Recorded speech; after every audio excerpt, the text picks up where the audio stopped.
Hello guys, and welcome to this new video. In this one we're going to be talking about multi-file C++ projects with CMake, and we're going to be improving on what we have been doing so far. So far our code has been living in the same main CPP file, which happens to contain the main function of our C++ program. And we could really do all kinds of crazy things in this one file. For example, we could set up a class, we could set up a bunch of functions. We can really do all kinds of crazy things. And these things are going to be pulled down in the main function and used to set up our application. But in practice, things are not really done in one file like we have been doing so far. The reality is closer to what we have here. Our C++ program is going to be split across multiple files. For example, we have a header dog.h here for our dog class. We have an implementation file for that, which is dog.cpp here. We can have a bunch of other headers containing, for example, functions, and we can have implementations file for those. This is a much more realistic picture of how real C++ programs look. And once you have all these headers and implementation files, you're going to pull stuff from all these files and use them in the main CPP file, and you're going to set up your C++ program. But again, in practice, you're going to set up a bunch of folders to contain your header files and have other folders to contain your source files. A common practice you will see in C++ projects is to have an include folder containing your headers, and in this case our dog.h header and our operations.h header are going to be living in this include folder. We could also have a source folder which would contain our implementation files, and this is a much more practical setup you're going to see in many C++ programs out there. So this is what we're going to do. We're going to change our program to follow this structure, and we will have to tell CMake about this structure so that it can really understand our program. And we are going to update our CMake-list.txt file in a few locations. The first thing we're going to do is to tell CMake where to find our header files, and we're going to be using this command here, target include directories. We're going to tell it the binary we are trying to build, and we are going to do this privately, but I don't really want to go into this private and public thing as of now. We will have a chance to explore this in later videos, and after this you have to tell CMake where your header files are going to live. And here we are using a CMake variable called CMake current source dir. This is going to pick up the current location for the current CMake-list.txt file, and that's going to be the location we go from and find our include folder. And now CMake is going to go in this include folder and find our header files if it needs to do so, and this is really cool. So this is the first thing. Another thing we need to do is to tell CMake the source files we use in our code. Remember, we have a dog class, so its implementation file is going to be added as a parameter to the add executable command. We specify the binary file or the output we expect to get from CMake. After that, we are going to add the list of our source files. We have the main CPP file, we have our implementation for the dog class, and we have our implementation for our functions living in the operations.cpp file. So any source file you have in your C++ program should be listed in the add executable command. But this is just one way to do things. Another way is what is commonly referred to as globbing. And this is a technique you can use to tell CMake to go and scan a directory and find all the files that meet some criteria. For example, in this statement here, we are saying file, and we are going to specify that we want to use the globbing feature from CMake. We're going to set up a variable called source files, and this variable is going to store a list of every single file in the source folder which happens to end in .cpp. This is what we are saying here. So this is commonly referred to as globbing. I don't really want to get into too much details, but this is just a technique to let CMake automatically pick up the files in a specific folder, and those files should be meeting some criteria. In this case, the criteria is for the file to end in .cpp, and CMake is going to pick up all the source files, store those in our source files CMake variable here, and after that, we're going to do an add executable command, and we're going to tell CMake to grab the source files in our source files CMake variable here, and we have to use the $ symbol here to grab a CMake variable and use it. So this is a setup we can use to let CMake know about our source files. It is going to pick them up, and they are going to be used to set up our target, which is a binary executable called hello binary. But please note that globbing is a practice that is strongly discouraged even from the CMake official documentation, and there are many reasons why you shouldn't use this in practice. I am going to leave a link here for you to go and look at some comparisons about globbing and not globbing. I am not going to go into that here.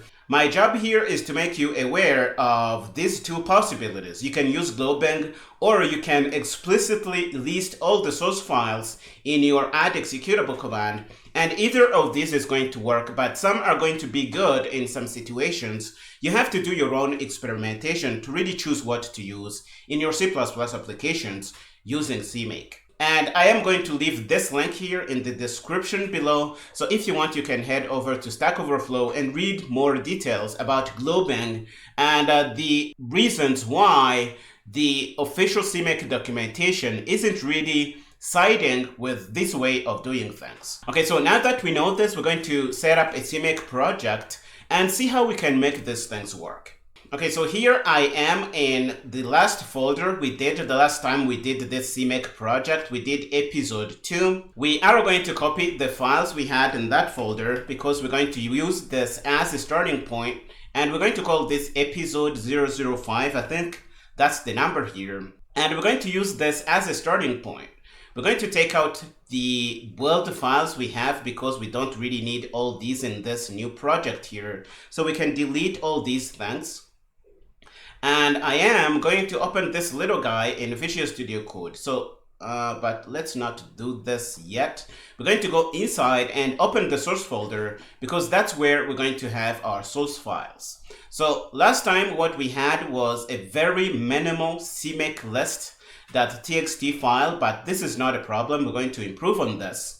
But the first thing we want to do is to add our files. So what I am going to do is to bring up our folder, which contains our current project. We're going to go inside, and we are going to split our code into different files. So I am going to add an include folder, which is going to contain our source files. Let's do that. And it is going to show up in Visual Studio Code here. And I am going to add another folder, which is going to contain our source files. Let's call this src. This is common in C++ projects out there. And what I am going to do, I am going to go in my include folder and put in some header files.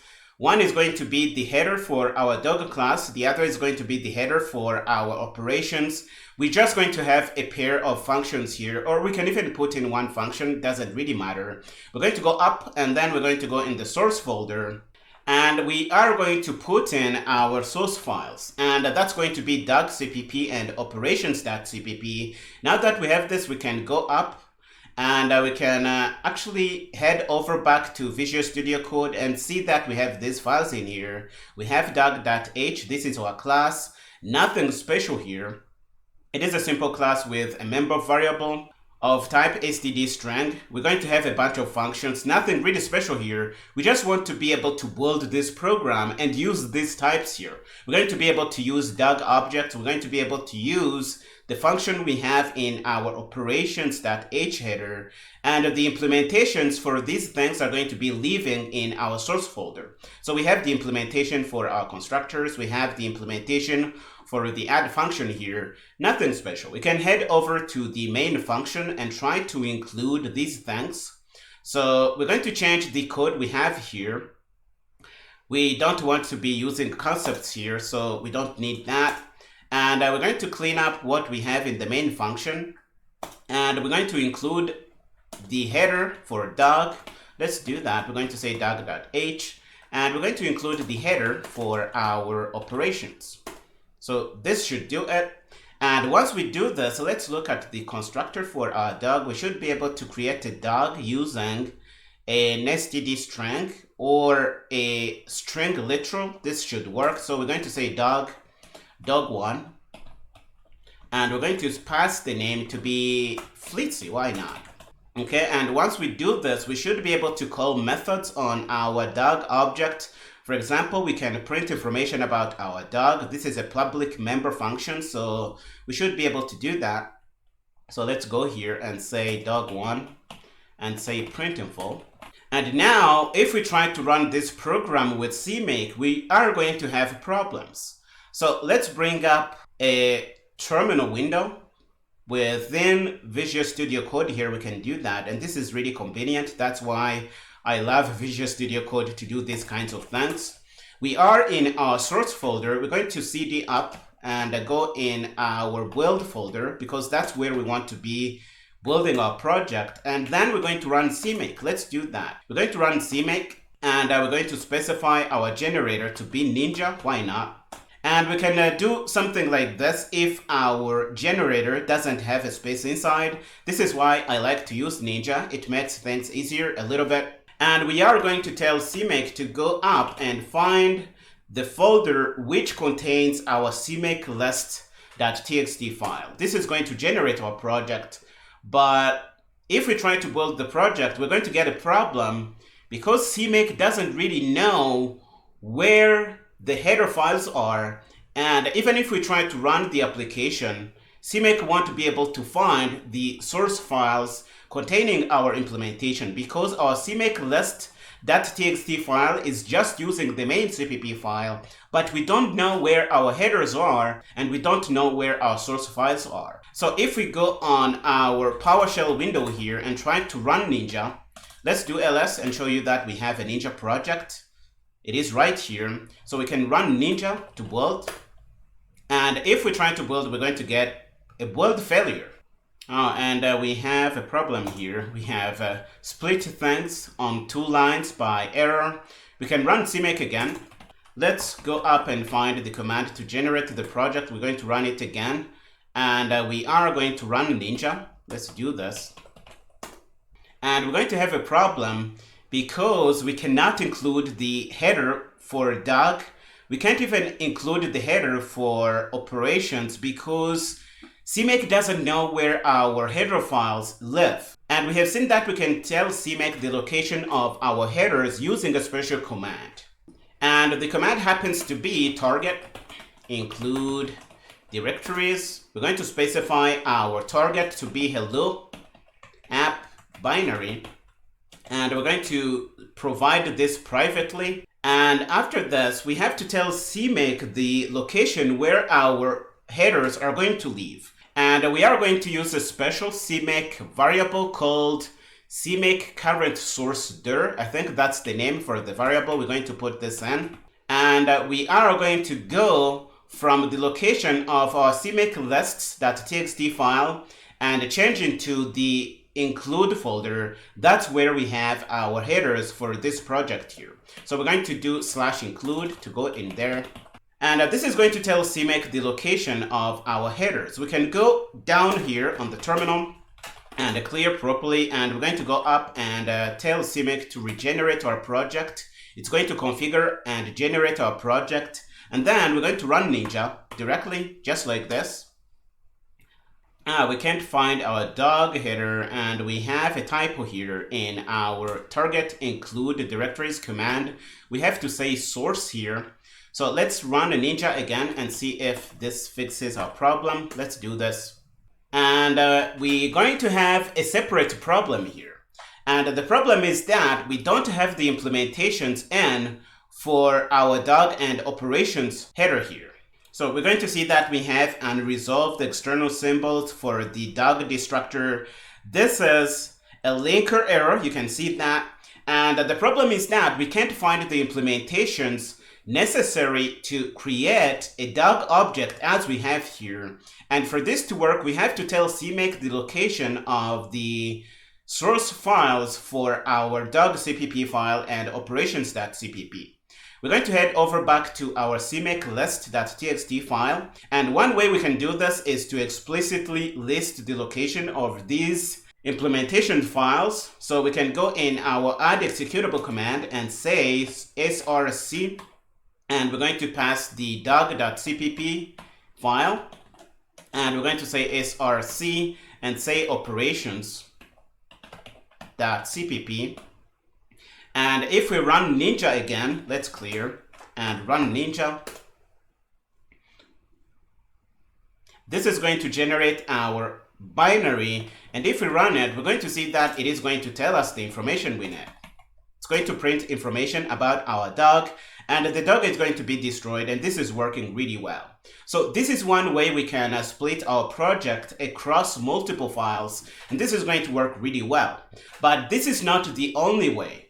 Another way is to not directly list the source files as we do here, and use a feature that is referred to as globbing in CMake terminology. And to be able to use this, I am going to comment this out because we're going to do this another way. We're going to go up and say that we want to use the globbing feature. And the way you do that, you use the file command, and you're going to say globbing recurse. We shouldn't say globbing, it is glob recurse.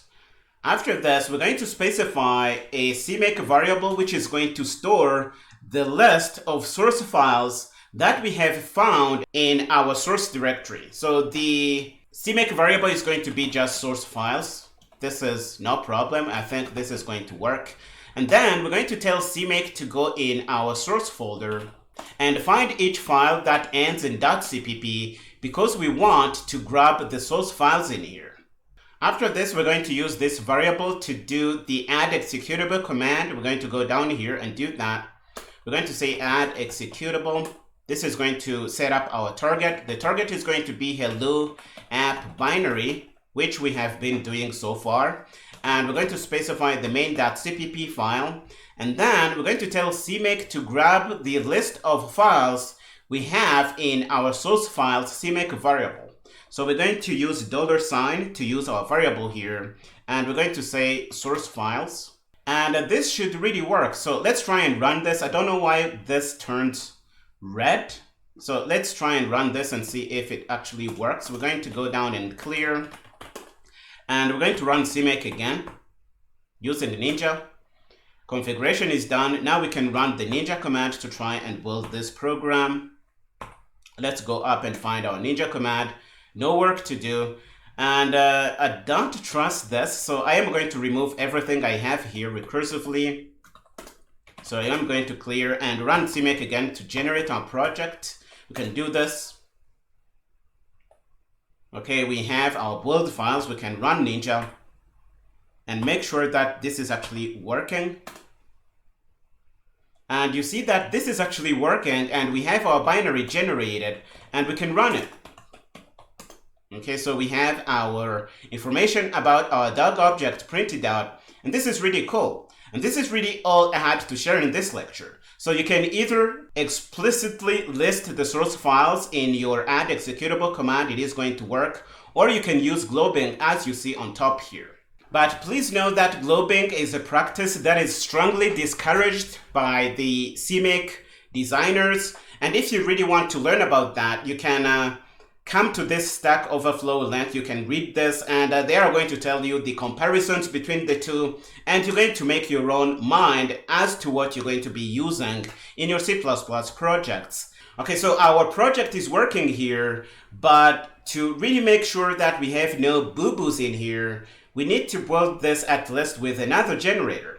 So let's try and use another generator here. We're going to remove what we have. We're going to remove recursively. And we're going to use the generator from Microsoft Visual Studio. Let's do this. We're going to call CMake, and that's going to be the default. So all we have to do is specify the location for our CMake-List.txt file. This is going to select the Visual Studio generator. This is going to generate the Visual Studio project. So let's wait for it to be generated. And our project has been generated. So this is a Visual Studio solution. We can build it using MS Build. So let's do that. And we're going to say hello solution. and let's say ms build correctly, because I think my PowerShell window has access to my environment variables from Microsoft. So this is going to build our project, and we should have a binary generated in a folder somewhere right here. This is the location for our binary. So we can do debug. Let's do this. I think we can save this and say hello app binary. This is going to run our program, and we can prove that it is working just correctly. We can even use MinGW make files. Let's run CMake help to see the list of our generators. If we go up, we're going to find MinGW make files. We can grab this. I am going to copy this on my clipboard, and I am going to remove whatever I have in my folder here recursively. And I am going to do ls, and I am going to do CMake and specify my generator. I can specify it directly cropped with the G flag. This is going to work. And I am going to tell CMake to go in my source folder and find my CMake lists.txt file and use that to generate a MinGW make files project. This is what I am saying here. I am going to hit enter. You're going to see that my GCC compiler was selected and a project was generated in this folder here. If we do ls, we're going to find this. We can build this using the CMake build command. We have seen this in the last lecture, so let's use this. And this is going to build the project and link our program, and we're going to have it, and we can run it right away. Okay, so this is going to run, and we have just used 3 generators to test our project here, and it is working as we expect. So this is a good time to push this to GitHub so that we can pull this from Linux and prove that it is even working from there, because we really want to be building cross-platform applications with C++ using CMake. So let's do this. We're going to go up, and we're going to go up again. And we're going to go to the root folder of our project here. We have episode 2 and episode 5. This is just fine. We're going to do a git fetch to see that we have no new things in our Git repository. And it seems we don't have any new thing. So we're going to do a git add to add whatever we had here. And we're going to commit. And we're going to say add code for episode 5. I think this is going to do. This is going to commit our thing, and then we're going to do a git push to GitHub. Okay, our changes have been pushed to GitHub. If we open our browser and open GitHub here and select our CMake series repository, we're going to see that we have episode 5, and this is what we just did here. So we can go and we have our include folder, we have our source folder, and our CMake list.txt file has been updated with what we just put in here. And we are just using globbing here. It is just going to work. But know that you can choose whatever you want, either globbing or explicitly listing your source files here. So we're going to hop over to our Linux box. We're going to do this. Let's open up a window to our Ubuntu system. Okay, this is here. We can clear and cd into our home directory. We're going to cd into our CMake series folder. Let's do ls properly. We're going to do ls. And we're going to see that we only have episode 2 in here. We're going to do a git fetch to grab the changes we have in our Git repository. This is going to bring these in. And after we do this, we're going to merge with whatever we have in our current project here. Let's say git merge properly. This is going to merge our changes in.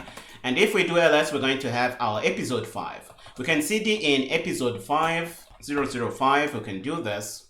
And once we do this, we're going to have our source folder here. We can create our build folder. Let's do mkdir and say build, because this is what we always do. Then we're going to cd into our source folder. And we're going to open this up in Visual Studio Code. So we can say code. And this is going to open our thing here. We don't really need to open Visual Studio Code, but I like to see my files as I build them with CMake, so that if I need to do a change, I can do that pretty quick. This is going to update my VS Code server, so let's wait for it to finish. And after it's done, it's going to open up my instance of Visual Studio Code on the Windows side. And this is really cool. Okay, the download is done. This should open up my VS Code instance on Windows. And it is opening up here. And I should have my files in a minute. And we are going to have our main CPP file. This is what we had on the Windows side. We have our CMake lists.txt file. We have our include folder inside. We have our headers. It is everything we had on the Windows side. So we can bring up a terminal window and use this to do things. We're going to cd into our world directory. And we're going to call CMake and tell it to go in our source folder and find the CMake list.txt file that we have in there. It is going to use this to generate a Unix Makefiles project on Linux by default. So this is what we're going to get. If we do ls, we have our Makefiles project. We can run make and build the project. This is going to just work. If we run the program, we're going to see that it is working as expected. So this proves that this is going to work on Linux using the Unix Makefiles generator, but we can also use the Ninja generator because we have that on our Linux system here. I am going to remove whatever I have in my build folder here. Let's do this. And I am going to generate a project using the Ninja build system. So I am going to say CMake, and my generator is going to be Ninja. And I am going to use the CMake list.txt file that lives in our source folder here. So this is going to generate our project, and I can do CMake build to build this using our Ninja build system. This is going to generate a binary called hello app binary on Linux. We can run this, and this is going to run. And this is really all I had to share in this video, showing you how you can set up a project using multiple files in C++ and using CMake to build your project. And the meat of this is really the CMake list.txt file we have here. You have to remember to specify the location where your headers are going to live. You have to find a way to tell CMake to find your source files. We have the main CPP file, the .cpp file, the operations.cpp file. You can list them directly as we are doing here, or you can use globbing and let CMake go and find all the source files meeting some criteria in some folder on your file system, and this is going to work really well. If you have any feedback or suggestion or comment, please use the comment section below and let me know what you think about these videos here. For now, this is really all I had to share, and I will see you next time.